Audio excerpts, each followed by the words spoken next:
say God save the Queen, because nothing will save the Governor-General. The Governor-General was left with no alternative. Today's events are without a doubt the most rapid. I will not be told by Fraser that I cannot have my elected government. The most unexpected. Supply had not run out. The budget bills were passed. The most dramatic in the history of this country's 75 colourful years since Federation. Mr Whitlam was following a strategy of his own. It's a legal coup d'etat. An enormous sense of relief. Mr Whitlam has been dismissed by the Governor-General, and Mr Malcolm Fraser will become caretaker Prime Minister of Australia pending a general election.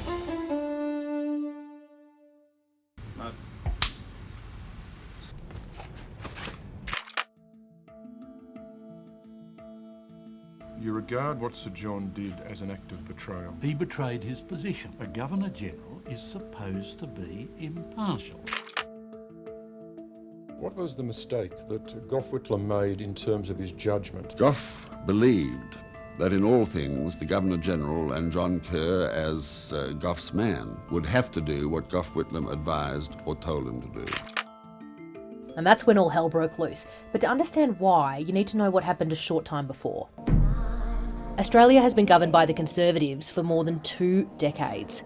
Young men are being conscripted into the Vietnam War. When I don't comply, I get 7 days jail, then I get called up. I won't do that, so then I'll get 2 years jail. Aboriginal and Torres Strait Islander people had only recently been included in the census. The time is long overdue. The death penalty is still in place, and women can't open a bank account without a man's permission. I am a mother of 8, and I am not happy. A tired coalition government, led by Liberal Prime Minister Billy McMahon, is up against Gough Whitlam's Labor Party, who are promising a more modern Australia. Men and women of Australia, the decision we will make is a choice between the past and the future. And it worked.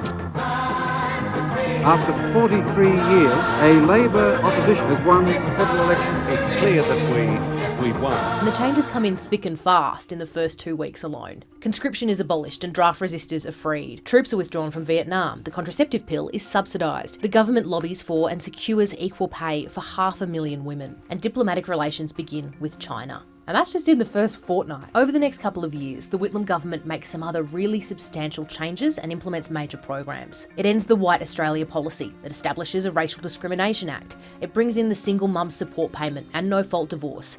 It increases public school funding and private school funding too. It doubles arts funding, it buys blue poles, and it sets up Triple J, but back then it was known as Double J. And it creates a national health insurance system. Medibank. During that time though, it isn't all smooth sailing. There are some major scandals brewing.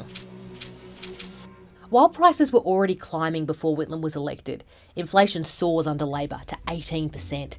It's still lower than where it was at 24% under Liberal Prime Minister Robert Menzies a couple of decades earlier, but it's enough for people to really feel the crunch. And at the same time as that's happening, there's also these major price shocks around the world, including the tripling of oil prices, and that makes matters a whole lot worse for the government. The Whitlam government's re-elected, but it's wounded. They've still got a Senate majority, but it's of 1 senator.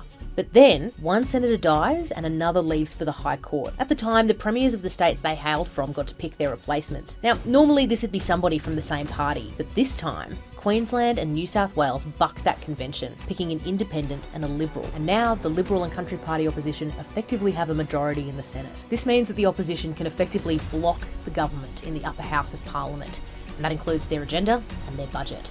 And that's about to become quite important for Gough Whitlam. Things go from bad to worse for the government. There's another huge scandal. And in October, the opposition used their majority in the upper house to block the budget and create this deadlock in Parliament. There's extensive and complex political machinations going on in the lead up to the dismissal. And it all comes to a head on November the 11th, 1975. Ultimately, the Governor-General, John Kerr, uses his power to sack the Prime Minister, Gough Whitlam, and his government. He says he did it to break the deadlock, installing Malcolm Fraser as caretaker Prime Minister, and changing the government completely in the process, without any election. One of the conditions of Kerr's dismissal of Whitlam was for an election to be held, and Malcolm Fraser won that election quite convincingly on December 13th, 1975. But that didn't stop Kerr being followed by this scandal really for the rest of his public life.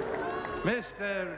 Chairman, ladies and gentlemen, any little noises that you may happen to hear are only static. It's just something wrong with the system. As for the coalition, 20 years later, have you got regrets? There's nothing I would have changed in relation to that. It was a very draining experience. Right, well, that's all you want to say? Oh, what can you say? What can